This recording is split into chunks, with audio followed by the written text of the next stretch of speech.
이 시간 저희들이 사사기서 3장을 읽었습니다. 사사기서 3장에는 3명의 그런 사사들이 나오고 있습니다. 말씀을 보면은 첫 번째 사사가 온니엘이 나오고 있고요. 그리고 두 번째 사사가 에우시죠. 왼손잡이요.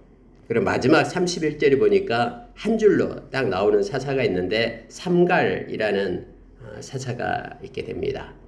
사사기서에는 12명의 사사들이 있다 그랬죠. 여러분 사사는 그때 혼탁한 마치 중국의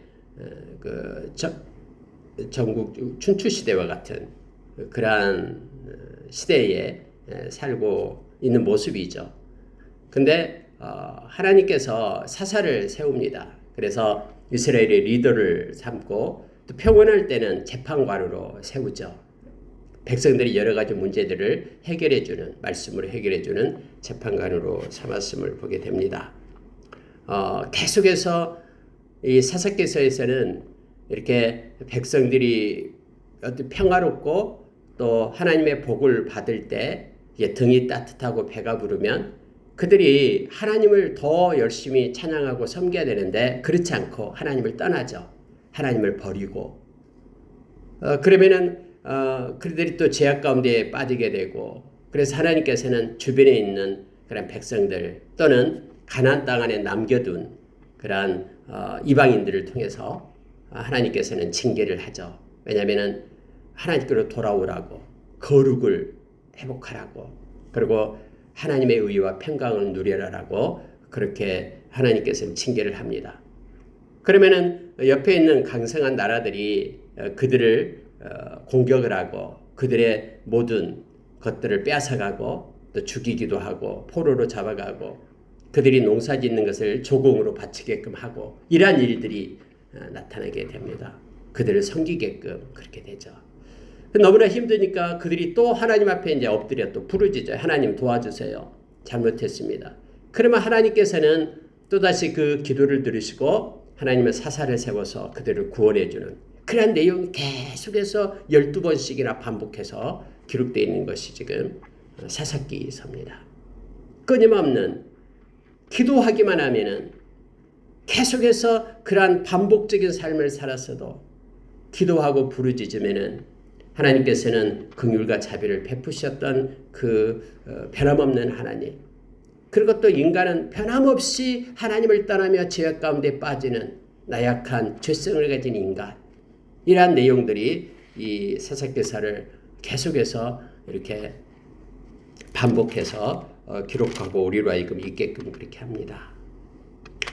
여러분 오늘 읽은 말씀 가운데 몇 가지만 보도록 하겠습니다. 2절 한번 보십시오. 이스라엘 자손의 세대 중에 아직 전쟁을 알지 못하는 자들에게 그것을 가르쳐 알게 하리 하사 남겨두신 이방 민족들은 이러면서 이제 블레셋이 있고 또 가나안 땅에 있는 그런 족속들이 남아있고 그런데 4절에 보니까 남겨두신 이 이방 민족들로 이스라엘을 시험하사 여호와께서 모세를 통하여 그들의 조상들에게 이르신 명령들을 순종하는지 알고자 하셨더라 이렇게 되어 있죠. 계속해서 3장 1절부터도 계속해서 시험하리 하사 이런 시험에 대해서 나오고 있습니다. 하나님은 시험을 합니다. 근데 하나님이 시험하는 것은 간단하죠. 어떤 어려운 환경 가운데도 말씀대로 순종하는가 아니면은 순종하지 않는가. 말씀대로 순종하면은 하나님께서 말씀에 약속하신 복을 주시겠다라는 겁니다. 근데 계속해서 하나님께서 이스라엘을 시험했다. 모세를 통해서 그들의 조상들에게 이르신 명령들을 순종하는지 알고자 하셨다. 이렇게 되어 있죠. 하나님이 모세를 창세기 22장에서 그렇게 시험했듯이 정말로 내 말을 믿고 있는지 그의 이삭을 갖다가 바쳐라라는 그런 명령을 하나님은 지키는 것을 그것을 보고자 하는 것이 아니라 자기의 이삭을 드릴지라도 하나님께서 그 전에 약속하신 그 약속을 가지고 믿음의 순종을 하는지를 보고자 하신 거예요. 이삭을 통해서 아브라함의 후손들이 그렇게 하늘의 별처럼 그렇게 하나님께서 하시겠다라는 그 하나님의 약속을 정말로 아브라함이 마음속에 믿고 있는지. 그래서 이삭이 없어진다고 해도 하나님께서 다시 이삭을 살려서 하나님의 그 말씀이 성취되게끔 이루시는 하나님을 신뢰하고 있는지를 하나님 보고 시험하고자 하신 거거든요. 그러니까 여러분, 이삭을 이렇게 제물로 바치고 바치지 않고 그런 표면적인 것뿐만 아니라 그 전에 하나님이 약속하신 그 말씀을 정말로 마음속에 신뢰하고 있는지 여부를 알고자 하셨다라는 거예요. 오늘 또 여러분 동일하게 하나님은 이스라엘 백성 주변에 여러 민족들을 놔두었다. 그들로부터 괴롭힘을 받는다고 할지라도 모세를 통해서 하나님께서 주셨던 그들의 말씀을 신뢰하는지 어쩐지 하나님을 시험하고 싶으셨다라고 말하고 있습니다. 하나님께서는 창세기 22장에서 이삭을 제물로 바친 아브라함에게 그렇게 말하죠. 아브라함아, 이제야 네가 나를 경외하는지 내가 알았다 라고 말씀을 합니다. 순종 없는 하나님의 경외함은 없습니다. 머릿속에 피상적으로 머릿속에만 가지고 있는 지식은 삶 가운데 순종이라는 루트를 통해서 삶으로 바꿔지는 것입니다. 행함이 없는 믿음은 죽은 믿음이다라고 말한 야고보서에서 그 말은 바로 순종하지 않는 믿음은 죽은 거다라는 걸 말합니다. 하나님을 경외함은 마음속에 담아둔 그 경외함이 아니라 물론 마음속에 마음이 있어야지만이 삶으로 나타납니다. 뿐만 아니라 우리의 삶으로 순종되기를 하나님은 원하심을 우리가 기억하기를 원합니다. 하나님이 이것을 시험하신다고 말씀합니다. 그렇게 순종하면 하나님의 말씀의 약속대로 하나님은 당신이 우리에게 주시고자 하는 모든 것들을 허락해 주시며 또 하나님은 영광을 받으심을 우리에게 가르쳐 줍니다. 히브리서 11장 6절에서 성경은 그렇게 말하고 있죠. 믿음이 없이는 하나님을 기쁘시게 하지 못한다고 말합니다. 그래서 믿음을 가지고 하나님께로 나아오는 자는, 하나님께 예배하는 자는, 하나님을 찬양하고 하나님께 경배하는 자는 그가 계심을 믿어야 된다. 오늘날 많은 사람들이 교회에 와서 하나님께 예배를 드린다고 하지만 하나님의 계심을 믿지 않고 하나님이 살아계셔서 하나님의 목전에 있음을 지금 이스라엘 백성은 믿지 않았다고 말하잖아요. 믿지 않고 종교 생활만 하고 있는 이들이 너무나 많다라는 것을 우리는 잘 알고 있습니다. 너무나 이것 때문에 하나님은 마음 아파서 누가 좀 성전의 문 좀 닫았으면 좋겠다. 내 성전 뜰만 밟고 가는 그들을 너무 마음이 아파서 성전의 문 좀 닫고 들어오지 않았으면 좋겠다라고 그렇게 말씀하시는 하나님을 우리는 말씀을 통해서 만납니다. 살아계셔서 하나님 목전에서 있는데 하나님이 안 계신 것처럼 그렇게 종교의식만 행하는 이들이 있다라는 것을 성경은 가르쳐주고 있죠. 하나님께 나오는 자는 그가 계심을 믿어야 된다. 그를 찾는 자들에게 상 주신이심을 믿어야 된다. 이것이 믿음이다라고. 그럴 때 하나님은 영광 받으신다라고, 기쁨을 받으신다라고 히브리서 11장 6절에서 우리에게 가르쳐줍니다. 그래서 기도가 하나님을 영화롭게 하는 것입니다. 하나님은 그 기도 받으시기를 원하십니다. 여러분 7절에 한번 보시기 바랍니다. 이스라엘 자손이 여호와의 목전에 악을 행하여 자기들이 하나님 여호와를 잊어버리고 바알들과 아세라를 섬긴지라. 이렇게 되어 있습니다. 그랬더니 하나님께서는 메소포타미아 왕 구산 리사다임의 손에 파셨다. 이렇게 되어 있죠. 그들의 손에 이스라엘 백성을 넘겼다라는 거예요. 왜요? 그들이 하나님을 떠났기 때문에. 그래서 하나님께 돌아오라고.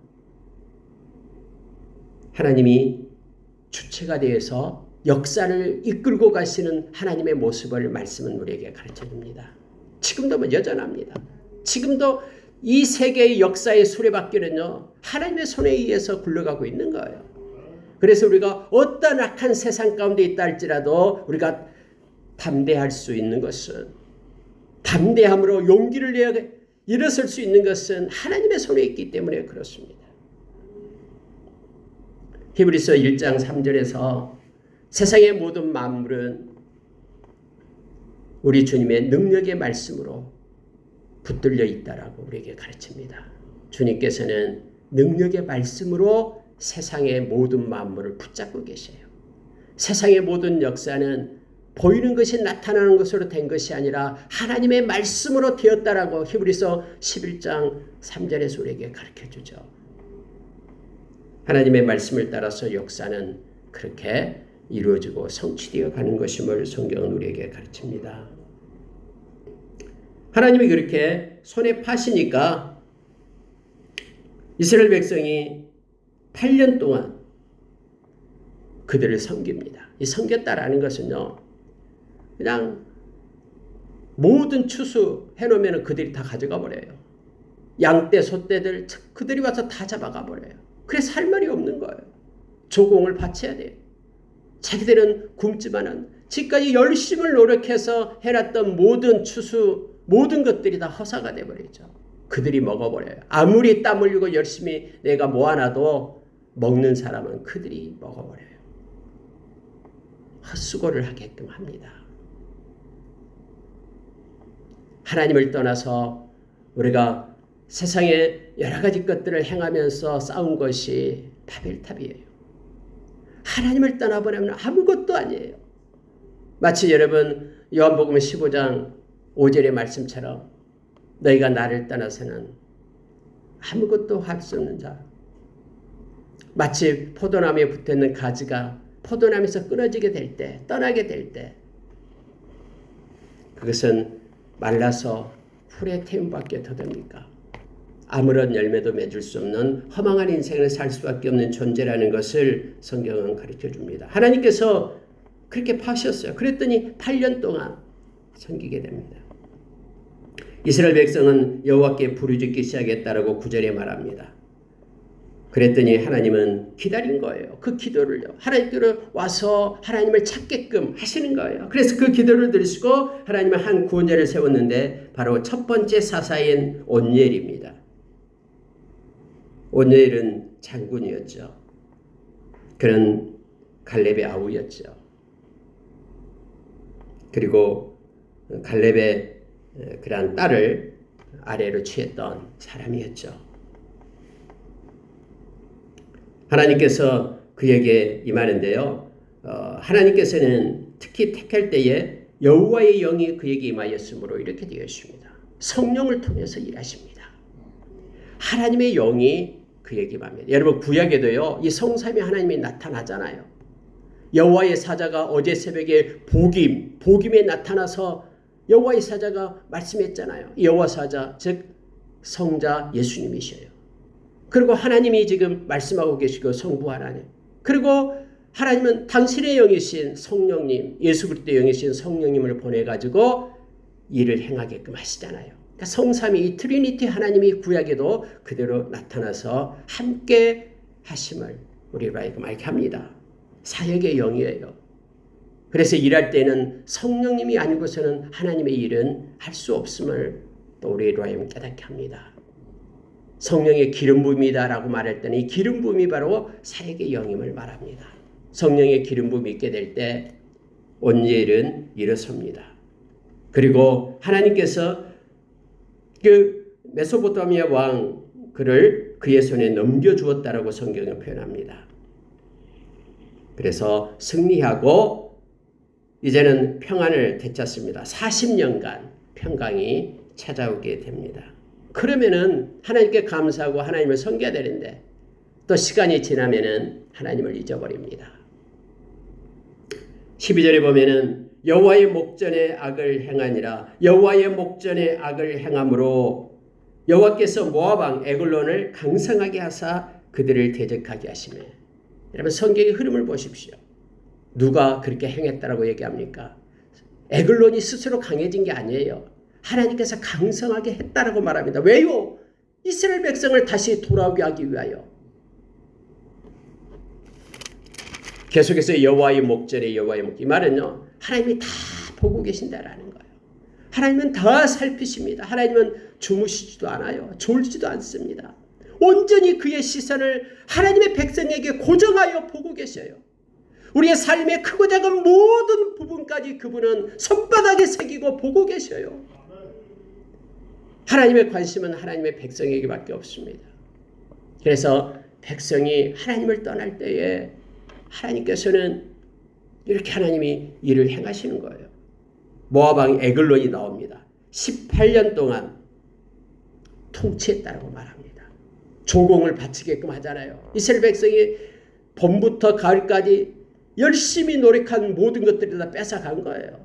옛날에 일제시대에 일본에서 우리나라 모든 곡식들을 갖다가 다 이렇게 수탈해 가듯이요. 그때 하나님께서 이스라엘 백성은 또 여호와께 부르짖습니다. 이 부르짖음이 없으면 하나님의 손이 움직이지 않아요. 에스겔서 36장에서 하나님의 여러 가지 계획이 있다 할지라도 너희들이 반드시 기도해야 된다라고 말합니다. 우리가 기도할 때에 하나님의 손이 움직여서 하나님은 세우시잖아요. 예후수를 세웁니다. 이스라엘 백성이 400년 동안 애굽 땅에서 노예살이를 할 때에 하나님이 아브라함을 통해서 약속을 했어요. 하나님이 이스라엘 백성을 인도에 내서 가나안 땅으로 이끌겠다고 약속했어요. 그럼에도 불구하고 성경은 출애굽기에 보면은 이스라엘 백성이 하나님께 부르짖음에 하나님께서 내려가서 모세와 아론을 불러가지고 그들을 인도에 내셨다라고 기록하고 있는 거예요. 하나님의 일하신 가운데는 바로 하나님의 백성들의 기도가 있다라는 것을 우리로 하여금 알게 하는 거예요. 그래서 예수님께서 이것을 보여주기 위하여 아침 미명에 가서 한적한 곳에 가서 기도하시잖아요. 예수님이 밤이 맞도록 예수님께서 기도하시잖아요. 예수님은 하나님이셨어요. 그런데 왜 예수님이 기도하셔야 됩니까? 기도함으로 인하여 성부 하나님과 교통하고 하나님의 뜻을 온전히 이루고 이 말씀을 읽고 있는 저와 여러분으로 하여금 하나님을 믿는 백성들은 예수를 따르는 제자들은 기도하는 권리가 주어졌다라는 것을 우리에게 가르치고 있는 거예요. 이 세상에서 가장 큰 선물인 기도를 우리에게 주신 거예요. 기도는 귀찮은 의무가 아니에요. 기도는 권리예요. 이스라엘 백성이 부르짖음에 하나님께서 왼손잡이 예후수를 보냅니다. 세웁니다. 그래서 그에게 용기를 내가지고 괴롭히는 그 적을 혼자 들어가서 암살하는 그런 내용이랍니다. 물론 암살 그 자체가 하나님의 방법이다, 뜻이다 이렇게 뭐 말하고 그걸 주장하는 이들은 어리석습니다. 암살 행위가 하나님의 계획이라고는 말할 수 없습니다. 왜냐하면 사사시대는 이 낮은 도덕성이 반영된 결과라고 보면 됩니다. 어떤 결과의 선함과는 관계없이 자유의지를 가진 모든 인간은 자신의 행동에 대해서 하나님께는 개인적으로 책임을 져야 됩니다. 하나님의 선하신 뜻은 결코 하나님의 언약이나 그분의 속성과 배치되거나 충돌하는 행위를 요구하지 않습니다. 이게 중요한 것인데요. 다음에 여러분 이제 입다가 또 나와요. 입다가 자기 딸을 또 제물로 바치잖아요. 이것이 성경적이냐 성경적이지 않느냐, 이것이 뭐 옳은 일이냐 막 말이 많습니다. 그러나 여러분 중요한 게 있습니다. 하나님의 뜻은 하나님의 선하신 뜻, 그것은 어떤 하나님께서 약속해 주신 말씀과 배치되거나 그리고 충돌하지 않습니다. 무슨 얘기냐면요, 하나님의 선하심과 관계없이 그렇게 자유의지를 가지고 스스로 행했던 모든 인간의 그런 행동은 스스로 책임을 져야 된다는 것을 우리에게 말하게 합니다.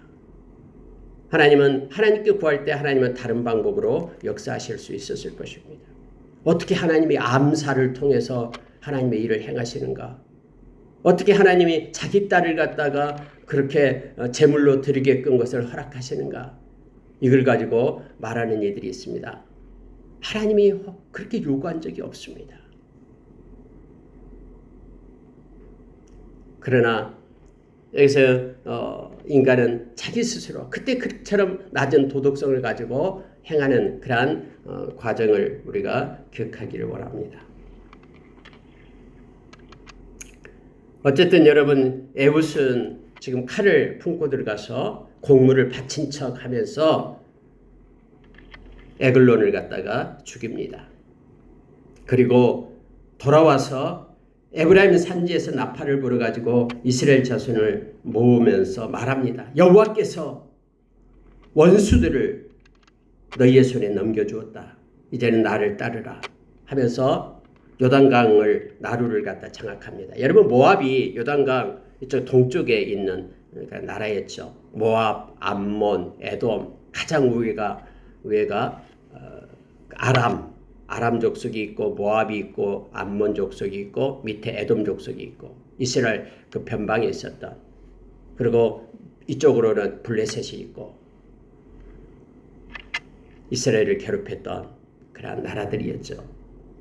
그래서 이렇게 이제 요단강 그 백기를 장악을 합니다. 그리고 들어왔던 모든 용사들 10,000명을 거기서 죽이는 그런 내용으로 기록이 되어 있음을 보게 됩니다. 여러분 30절을 보면은 그날에 모압이 이스라엘 수하에 굴복하며 그 땅이 80년 동안 평안하였더라 이렇게 되어 있습니다. 80년간이나 하나님께서 평강을 주었습니다.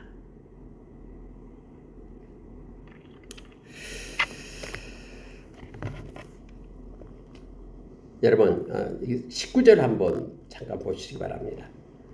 자기는 길갈 근처 돌 뜨는 곳에서부터 돌아와서 이르되 왕이여 내가 은밀한 일을 왕에게 아뢰려 하나이다 하니 왕이 명령하여 조용히 하라 하며 모셔 선자들이 다 물러간지라.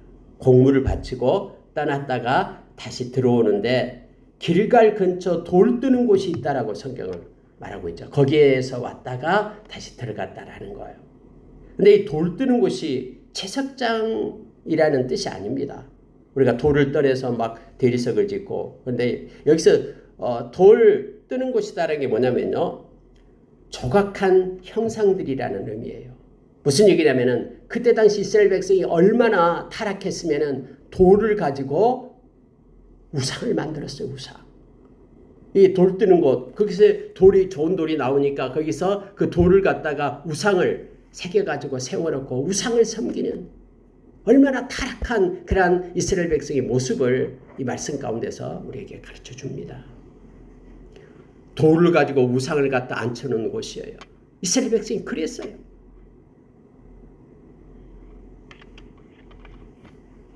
그럼에도 불구하고 하나님은 이스라엘 백성을 포기하지 않습니다.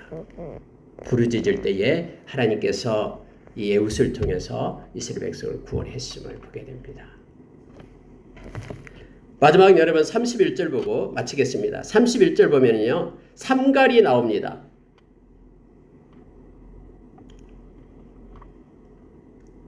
자, 아나세 아들 삼갈이 있어 소모는 막대기로 블레셋 사람 600명을 죽였고 그도 이스라엘을 구원하였더라. 한 줄로 딱 써서 사사가 이렇게 사사의 일이 나옵니다. 물론 여러분 우리가 사사기를 읽어보면은요, 뭐 삼손이 나오고 기드온이 나올 때는 많은 장을 통해서 기록을 합니다.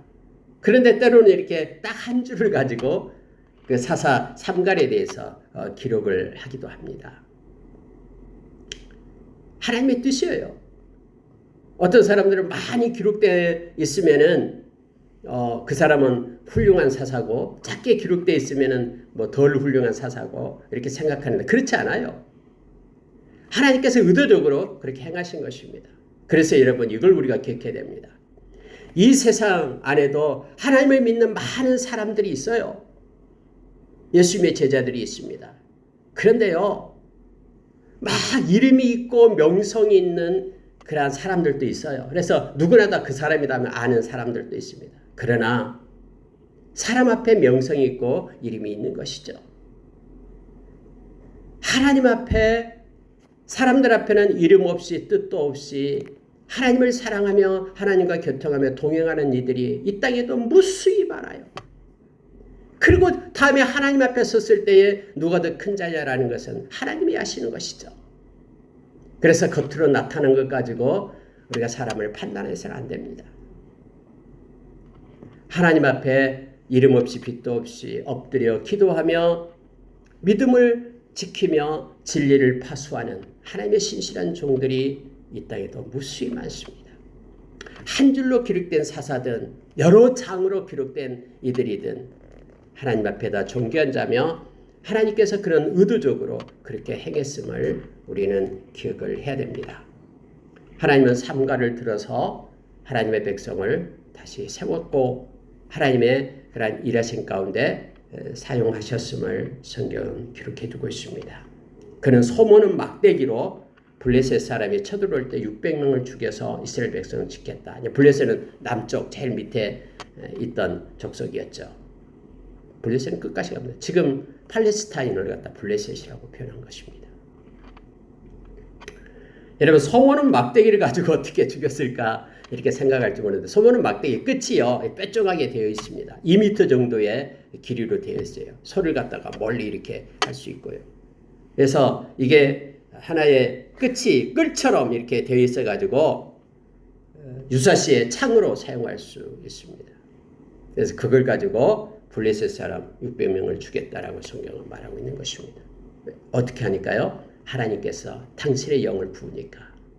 하나님이 일하신 가운데 언제나 성령의 역사하심이 있음을 알게 합니다. 말씀 마치겠습니다. 오늘 말씀은 3명의 사사가 나왔습니다만 그 내용은 간단합니다. 하나님은 하나님께로 하나님의 백성이 돌아오기를 원합니다. 그리고 하나님의 말씀을 따라서 사는가 아닌가 하나님은 시험하고 계신다라는 것을 우리가 기억해야 됩니다. 그래서 하나님의 말씀을 따라 사는 것이 하나님을 사랑하는 것이고 그것이 믿는 것이고 또 그대로 이루어질 것을 소망하는 것임을 우리로 알게 합니다. 또 하나는 우리가 회개하고 기도할 때 하나님이 너무 기뻐하십니다.